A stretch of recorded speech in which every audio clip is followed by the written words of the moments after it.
भरतं भरतानुजं सुग्रीवं वायुसूनुं च प्रणमामि पुनः पुनः। नमोऽस्तु रामाय सलक्ष्मणाय तस्यै जनकात्मजायै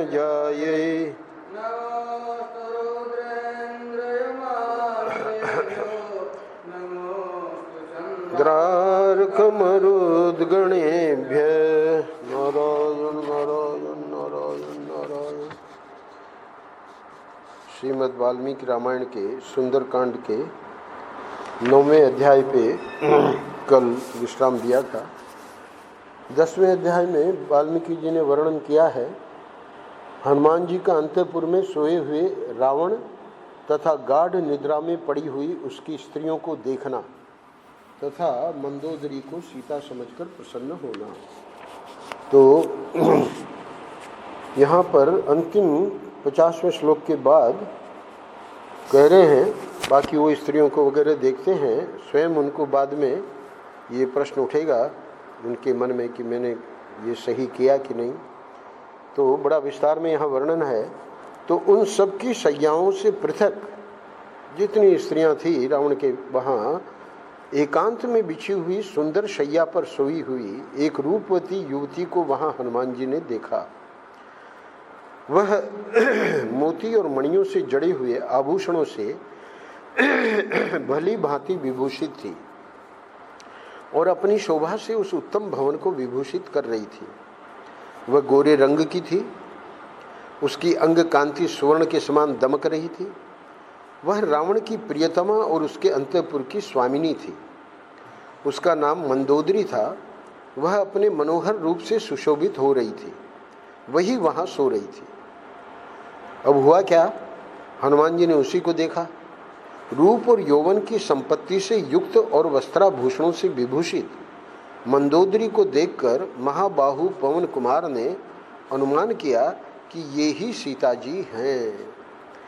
फिर तो ये वानर युद्धपति हनुमान महान हर्ष से युक्त हो आनंद मग्न हो गए।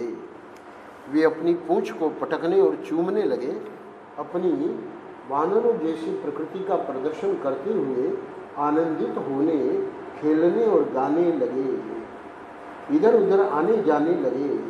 वे कभी खंभों पर चढ़ जाते और कभी पृथ्वी पर कूद पड़ते थे। यहाँ 10वां अध्याय पूरा होता है।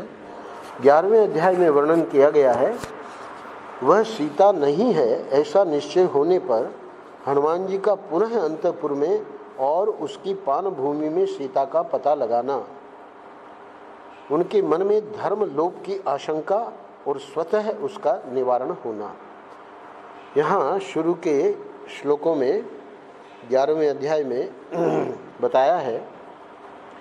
फिर उस समय इस विचार को छोड़कर महाकपि हनुमान जी अपनी स्वाभाविक स्थिति में स्थित हुए और वे सीता जी के विषय में दूसरे प्रकार की चिंता करने लगे।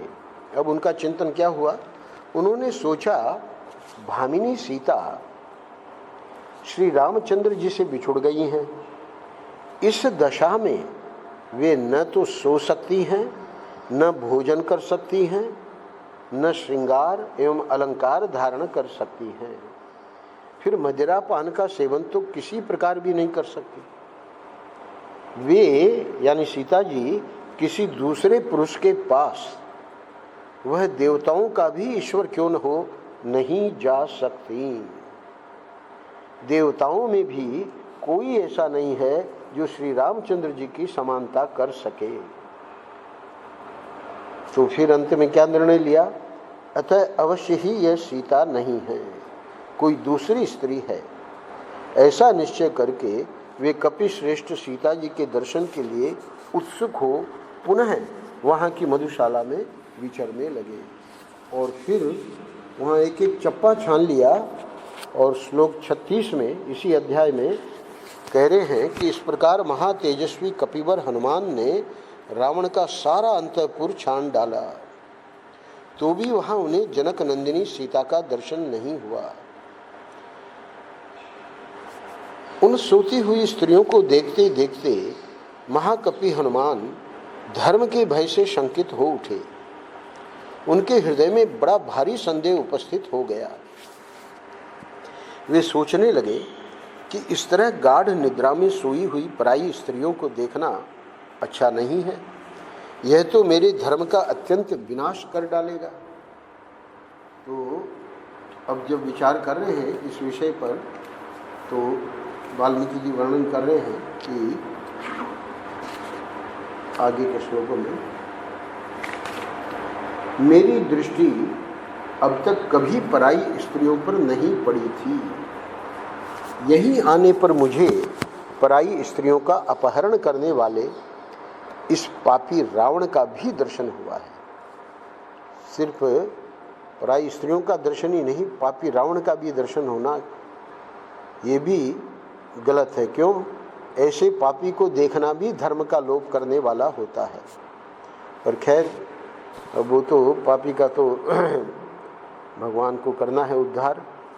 ये जय विजय के अवतार हैं, रावण कुंभकर्ण भगवान के ही अंगरक्षक थे। तदनंतर मनस्वी हनुमान जी के मन में एक दूसरी विचारधारा उत्पन्न हुई। उनका चित्त अपने लक्ष्य में सुस्थिर था, अतः यह नई विचारधारा उन्हें अपने कर्तव्य का ही निश्चय कराने वाली थी। तो हमेशा ऊहापोह होती है व्यक्ति के जीवन में। तो अब जो विचारधारा नई हुई उसमें वे सोचने लगे, इसमें संदेह नहीं कि रावण की स्त्रियां निशंक सो रही थीं और उसी अवस्था में मैंने उन सबको अच्छी तरह देखा है। तथापि मेरे मन में कोई विकार नहीं उत्पन्न हुआ है। स्वामी सच्चिदानंद जी, स्वामी संविदानंद जी, पूर्व का नाम उनका हरीश था। जैसे हम लोग महाराष्ट्र की सेवा में रहे वैसे वे भी सेवा में रहे। शादी नहीं की थी उन्होंने, मुजफ्फरनगर के थे और बड़े मेधावी थे। आए थे बीच में 1918 के आराधन उत्सव में, कुछ दिन रहे भी आश्रम में, यहाँ भी आए, गोपालगढ़ भी। तो अपने संस्मरणों में सुनाया, रावल परिवार के विष्णु भाई रावल के बड़े भाई गीजू भाई, महाराज ने उनको संन्यास भी दिया था, कुटीचक संन्यास, यानी घर में रह सकते हैं। तो वही रावल परिवार का व्यक्ति था जिसने महाराज को पहचाना और बाद में पूरा रावल परिवार जोड़ा महाराज से। तो गीजू भाई का एक महाराज का एक संस्मरण सुनाया कि महाराज हर ऑल्टरनेट ईयर, एक साल छोड़ के दूसरे साल, उनके वहाँ ध्रांगध्रा यानी गुजरात में जो गांव था वहाँ जाते थे। हमको भी 6 साल की सेवा में 2 अवसर प्राप्त हुए महाराज के साथ जाने के। तो पूर्व के उसमें सुना रहे थे जब हम सेवा में नहीं आए थे। महाराज श्री ध्रांगध्रा में थे, प्रसाद पा रहे थे। गीजू भाई बड़े विचित्र स्वभाव के थे, उनको कोई भी चीज़ पूछने में कोई हिचक नहीं थी। तो एक प्रश्न किया, तब हरीश यानी संविदानंद जी सेवा में थे, तो उन्होंने ये संस्मरण सुनाया। उन्होंने महाराज जी को पूछा कि आपको कभी काम का आवेग आता है कि नहीं। तो महाराज ने जो उत्तर दिया वो उन्होंने सुनाया। बोले कि हम उसके वश में नहीं होते। तो यहाँ ये कह रहे हैं, हनुमान जी ने विचार किया कि मैंने इसमें संदेह नहीं कि रावण की स्त्रियां निशंक सो रही थी और उसी अवस्था में मैंने उन सबको अच्छी तरह देखा है, तथापि मेरे मन में कोई विकार नहीं उत्पन्न हुआ है। तो गीता में भगवान ने स्वयं एक श्लोक कहा है इसी बात को लेके, शक्नोति यहैव यशोढुम प्राक शरीर विमोक्षणात् काम क्रोधोद्भवम वेगम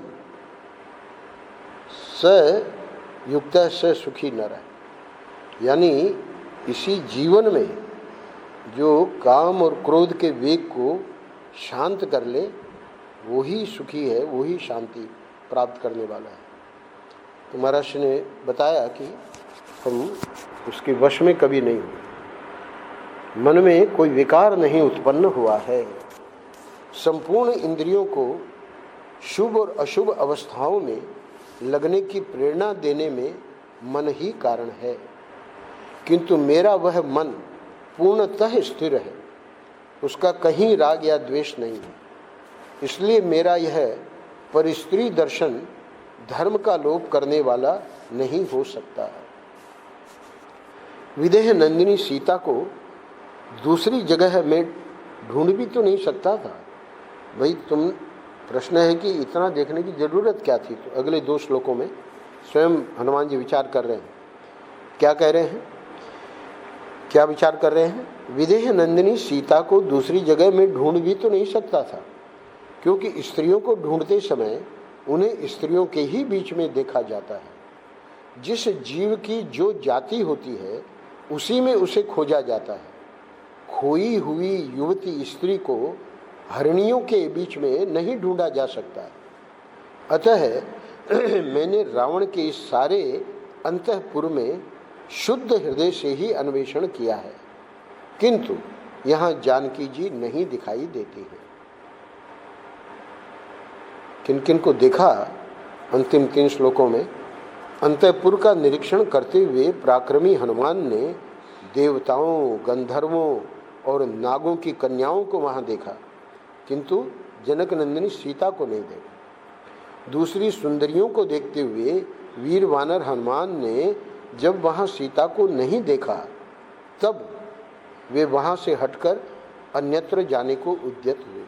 यानी वहां का तो चप्पा चप्पा छान लिया, अब कहीं और ढूंढा जाए। फिर तो श्रीमान पवन कुमार ने उस पान भूमि को, जो भोग विलास की भूमि है, उसको छोड़कर अन्य सब स्थानों में उन्हें बड़े यत्न का आश्रय लेकर खोजना आरंभ किया। अब अगले अध्यायों में और कहाँ कहाँ खोजते हैं, तो खोज तो रहे हैं, पर साथ ही साथ बहुत सारे मन में विचार उठ रहे हैं। उन विचारों के बारे में अगले अध्याय में वाल्मीकि जी वर्णन कर रहे हैं। ये 12वां अध्याय यहाँ शुरू होता है। उस राजभवन के भीतर स्थित हुए हनुमान जी सीता जी के दर्शन के लिए उत्सुक हो क्रमशः लता मंडपों में, चित्रशालाओं में तथा रात्रिकालिक विश्राम गृहों में गए, परंतु वहाँ भी उन्हें परम सुंदरी सीता का दर्शन नहीं हुआ। रघुनंदन श्री राम की प्रियतमा सीता जब वहाँ भी दिखाई न दी, तब वे महाकपि हनुमान इस प्रकार चिंतन करने लगे, निश्चय ही अब मिथिलेश कुमारी सीता जीवित नहीं है। क्यों?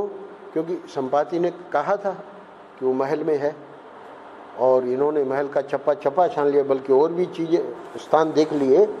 तो इसका अर्थ क्या हुआ कि निश्चय ही अब मिथिलेश कुमारी सीता जीवित नहीं है, इसीलिए बहुत खोजने पर भी वे मेरी दृष्टि पथ में नहीं आ रही हैं।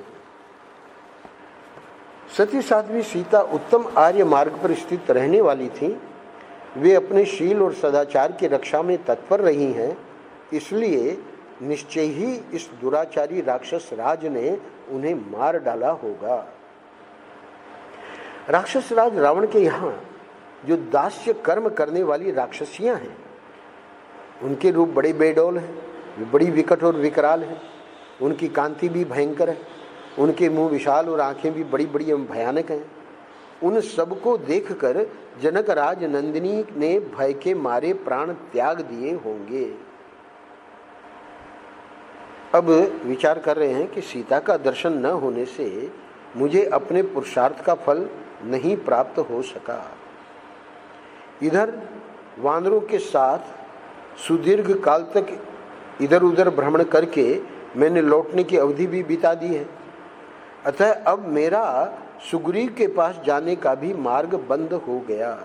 हालांकि सुग्रीव जी इनको बहुत मानते थे, पर यहाँ जैसे अंगद के हृदय में ये बात आई, वही बात अब इनके हृदय में आ रही है, क्योंकि वह वानर बड़ा बलवान और अत्यंत कठोर दंड देने वाला है।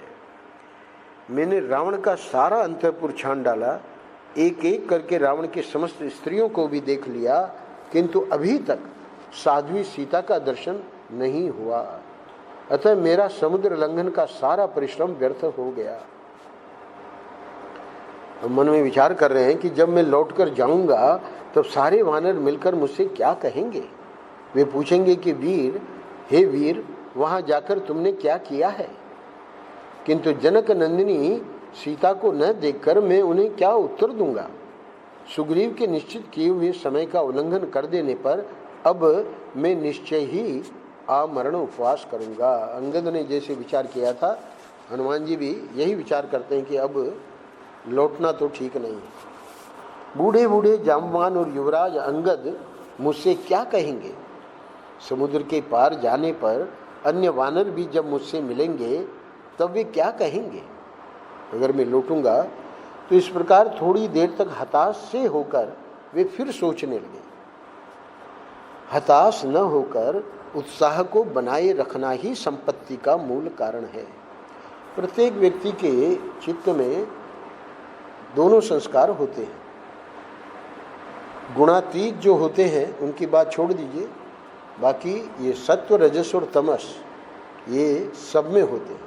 यहाँ तक कि जीवन मुक्त महापुरुषों का भी वर्णन आया है, भले वे गुणातीत हैं पर व्यवहार में सत्व, रजस और तमस ये तीनों जो है वो आपस में भिड़ते रहते हैं।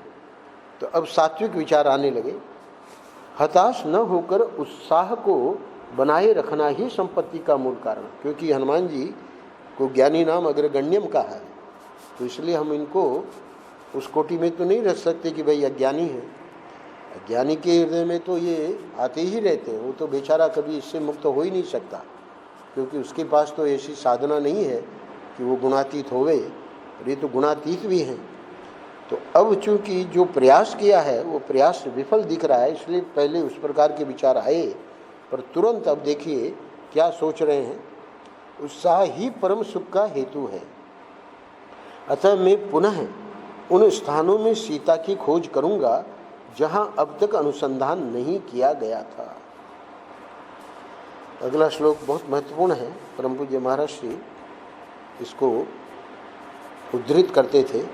अनिर्वेदो ही सत्यम सर्वार्थेषु प्रवर्तकः करोति सफलम जंतोः कर्म यच्च करोति सः। उत्साही प्राणियों को सर्वदा सब प्रकार के कर्मों में प्रवृत्त करता है और वही उन्हें वे जो कुछ करते हैं उस कार्य में सफलता प्रदान करता है। इसलिए अब मैं और भी उत्तम एवं उत्साहपूर्वक प्रयत्न के लिए चेष्टा करूंगा। रावण के द्वारा सुरक्षित जिन स्थानों को अब तक नहीं देखा था उनमें भी पता लगाऊंगा। कौन कौन से स्थान नहीं देखे थे? आपान शाला, पुष्पगृह, चित्रशाला, क्रीड़ा गृह, गृहोद्यान की गलियां, पुष्पक आदि विमान, इन सब का तो मैंने चप्पा चप्पा देख डाला, इनका तो देख डाला, पहले उसका वर्णन कर रहे हैं। अब अन्यत्र खोज करूंगा, यह सोचकर उन्होंने पुनः खोजना आरंभ किया। तो जिन स्थानों को नहीं देखा उसमें अशोक वाटिका भी है, तो आगे वर्णन आवेगा, इस अध्याय में नहीं। इस अध्याय में अब ये आखिरी कुछ श्लोक हैं। वे भूमि के भीतर बने हुए घरों यानी तहखानों में, चौराहों पर बने हुए मंडपों में तथा घरों को लांघकर उनसे थोड़ी ही दूर पर बने हुए विलास भवनों में सीता की खोज करने लगे। वे किसी घर के ऊपर चढ़ जाते, किसी से नीचे कूद पड़ते, कहीं ठहर जाते और किसी को चलते चलते ही देख लेते थे सरसरी निगाह से। घरों के दरवाजों को खोल देते, कहीं किवाड़ बंद कर देते, किसी के भीतर घुसकर देखते और फिर निकल जाते थे। वे नीचे कूदते और ऊपर उछलते हुए से सर्वत्र खोज करने लगे। उन महाकपि ने वहाँ के सभी स्थानों में विचरण किया। रावण के अंतःपुर में कोई 4 अंगुल का भी ऐसा स्थान नहीं रह गया जहाँ कपिवर हनुमान जी न पहुँचे हों। उन्होंने परकोटे के भीतर की गलियाँ, चौराहे के वृक्षों के नीचे बनी हुई वेदियाँ, गड्ढे और पोखरियाँ सबको छान डाला। हनुमान जी ने जगह जगह नाना प्रकार के आकार वाली क्रूप और विकट राक्षसियां देखी, किंतु वहां उन्हें जानकी जी का दर्शन नहीं हुआ। संसार में जिनके रूप सौंदर्य की कहीं तुलना नहीं थी, ऐसी बहुत सी विद्याधरियां भी हनुमान जी की दृष्टि में आईं, परंतु वहां उन्हें श्री रघुनाथ जी को आनंद प्रदान करने वाली सीता नहीं दिखाई दी।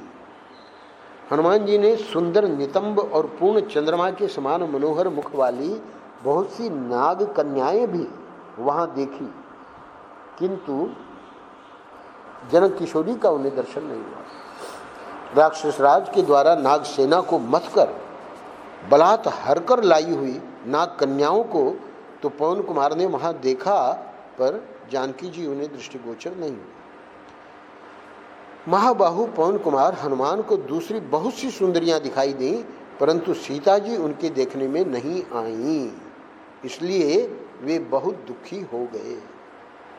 उन वानर शिरोमणि वीरों के उद्योग और अपने द्वारा किए गए समुद्र लंघन को व्यर्थ हुआ देखकर पवन पुत्र हनुमान वहां पुनः बड़ी भारी चिंता में पड़ गए। अंतिम श्लोक में 12वां अध्याय यहाँ पूरा होता है।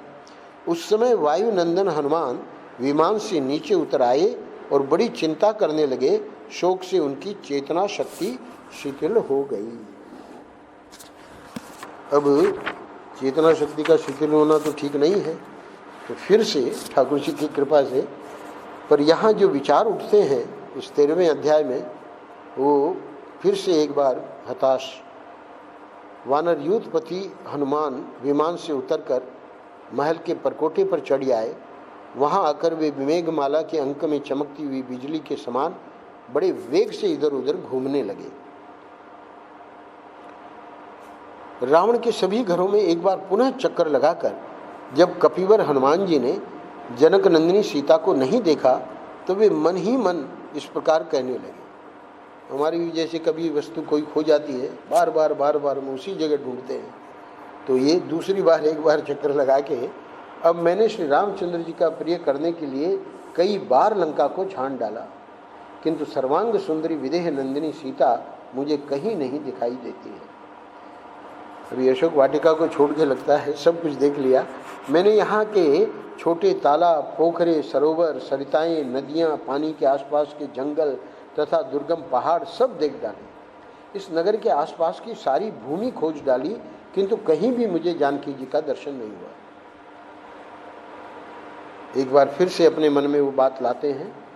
गृध्रराज संपाति ने तो सीता जी को यहाँ रावण के महल में ही बताया था, फिर भी न जाने क्यों वे यहाँ दिखाई नहीं देती हैं। अब अगर नहीं दिखाई दे रही हैं और संपाति की बात सही थी, तो फिर क्या संभावनाएं हैं वो उनके मन में उठ रही हैं। क्या रावण के द्वारा बलपूर्वक हरकर लाई हुई विदेह कुल नंदिनी मिथिलेश कुमारी जनक दुलारी सीता कभी विवश होकर रावण की सेवा में उपस्थित हो सकती है? यानी यह असंभव है। मैं तो समझता हूँ कि श्री रामचंद्र जी के बाणों से भयभीत हो वह राक्षस जब सीता को लेकर शीघ्रता पूर्वक आकाश में उछला है, उस समय कहीं बीच में ही वे छूटकर गिर पड़ी हैं। अब देखिए, यद्यपि संपाति ने बात कही है, पर अब उसका भी भरोसा नहीं रहा और यहाँ तक की बातें मन में आ रही है कि वो पहुँच ही नहीं पाई लंका उसके पहले ही। जब आकाश में उछला है तो राक्षस जब उछला तो संभव है कि वो गिर पड़ी हो, अथवा ये भी संभव है कि जब आर्या सीता सिद्ध सेवित आकाश मार्ग से ले जाई जाती रही हो, उस समय समुद्र को देखकर भय के मारे उनका हृदय ही फटकर नीचे गिर पड़ा। अथवा यह भी मालूम होता है कि रावण के प्रबल वेग और उसकी भुजाओं के दृढ़ बंधन से पीड़ित होकर विशाल लोचना आर्या सीता ने अपने प्राणों का परित्याग कर दिया। ऐसा भी हो सकता है कि जिस समय रावण उन्हें समुद्र के ऊपर होकर ला रहा हो, उस समय जनक कुमारी सीता छटपटाकर समुद्र में गिर पड़ी हो। अवश्य ऐसा ही हुआ होगा। क्यों? क्योंकि अगर यहाँ होती तो हमारी नज़र में आ जाती। अथवा ऐसा तो नहीं हुआ कि अपने शील की रक्षा में तत्पर हुई किसी सहायक बंधु की सहायता से वंचित तपस्विनी सीता को इस नीच रावण ने ही खा लिया हो। अथवा मन में दुष्ट भावना रखने वाली राक्षस राज रावण की पत्नियों ने ही कजरारे नेत्रों वाली साध्वी सीता को अपना आहार बना लिया होगा। श्री रामचंद्र जी के पूर्ण चंद्रमा के समान मनोहर तथा प्रफुल्ल कमल दल के सदृश नेत्र वाले मुख का चिंतन करती हुई दयनीय सीता इस संसार में चल बसी, इस संसार से चल बसी। हा राम, हा लक्ष्मण, हा अयोध्यापुरी, इस प्रकार पुकार पुकार कर बहुत विलाप करके मिथिलेश कुमारी विदेह नंदिनी सीता ने अपने शरीर को त्याग दिया होगा। फिर वह पो हो रही है। अथवा मेरी समझ में यह आता है कि वे रावण के ही किसी गुप्त गृह में छिपाकर रखी गई है। हाय, वहां वह बाला पिंजरे में बंद हुई मैना की तरह बारंबार आर्तनाद करती हो, जो जनक की कुल में उत्पन्न हुई हैं और श्री रामचंद्र जी की धर्म पत्नी हैं, वे नील कमल के से नेत्रों वाली सुमध्यमा सीता रावण के अधीन कैसे हो सकती। जनक किशोरी सीता चाहे गुप्त गृह में अदृश्य करके रखी गई हो, चाहे समुद्र में गिरकर प्राणों से हाथ धो बैठी हो, अथवा श्री रामचंद्र जी के विरह का कष्ट न सह सकने के कारण उन्होंने मृत्यु की शरण ली हो, किसी भी दशा में श्री रामचंद्र जी को इस बात की सूचना देना उचित न होगा, क्योंकि वे अपनी पत्नी को बहुत प्यार करते हैं। इस समाचार के बताने में भी दोष है और न बताने में भी दोष की संभावना है। ऐसी दशा में किस उपाय से काम लेना चाहिए। मुझे तो बताना और न बताना दोनों ही दुष्कर प्रतीत होते हैं। ऐसी दशा में जब कोई भी कार्य करना दुष्कर प्रतीत होता है, तब मेरे लिए इस समय के अनुसार क्या करना उचित होगा। इन्हीं बातों पर हनुमान जी बारंबार विचार करने लगे। उन्होंने फिर सोचा, यदि मैं सीता जी को देखे बिना ही यहाँ से वानर राज की पूरी किष्किंधा को लौट जाऊंगा तो मेरा पुरुषार्थ क्या रह जाएगा। फिर तो मेरा यह समुद्र लंघन, लंका में प्रवेश और राक्षसों का देखना सब व्यर्थ हो जाएगा। किष्किंधा में पहुंचने पर मुझसे मिलकर सुग्रीव, दूसरे वानर तथा वे दोनों दशरथ राजकुमार भी क्या कहेंगे। यदि वहां जाकर मैं श्री रामचंद्र जी से यह कठोर बात कह दूं कि मुझे सीता का दर्शन नहीं हुआ, तो वे प्राणों का परित्याग कर देंगे। अब यहाँ 23वें श्लोक के आगे कुछ श्लोक ये प्राय देखा जाता है कि इस प्रकार की विचारधारा चल पड़ती है। क्यों? रामचंद्र जी अगर प्राणों का त्याग कर देंगे, है ना, तो क्या होगा।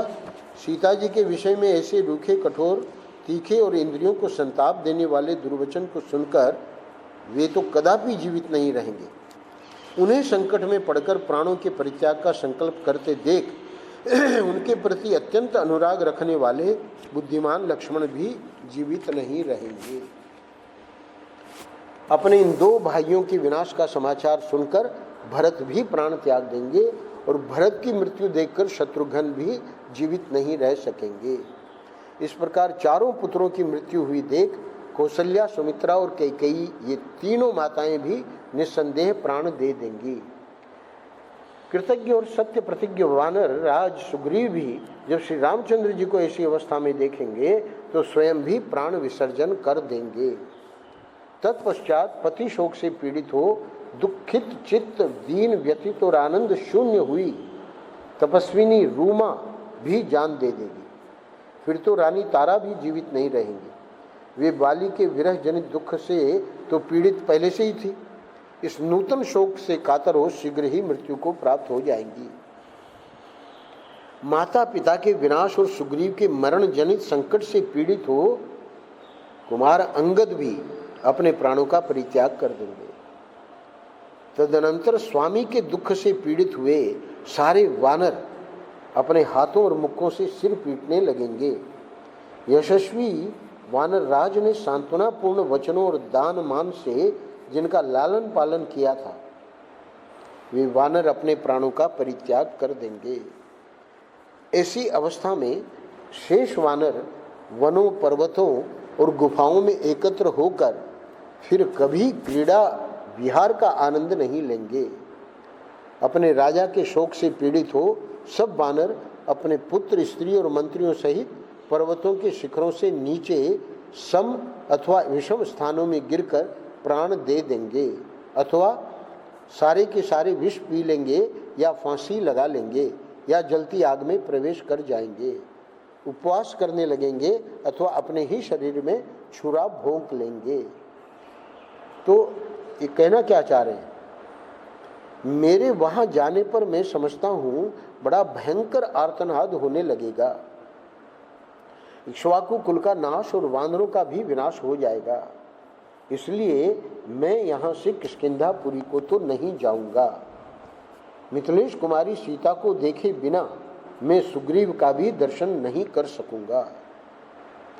यदि मैं यहीं रहूं और वहां न जाऊं तो मेरी आशा लगाए वे दोनों धर्मात्मा महारथी बंधु प्राण धारण किए रहेंगे और वे वेगशाली वानर भी जीवित रहेंगे। कम से कम इतना तो हो जाएगा, जानकी जी का दर्शन न मिलने पर तो फिर तुम यहाँ क्या करोगे? तो अपने बारे में 3 श्लोक कह के आज यहीं हम विराम देते हैं। ये 42वां श्लोक पे हम विराम देंगे।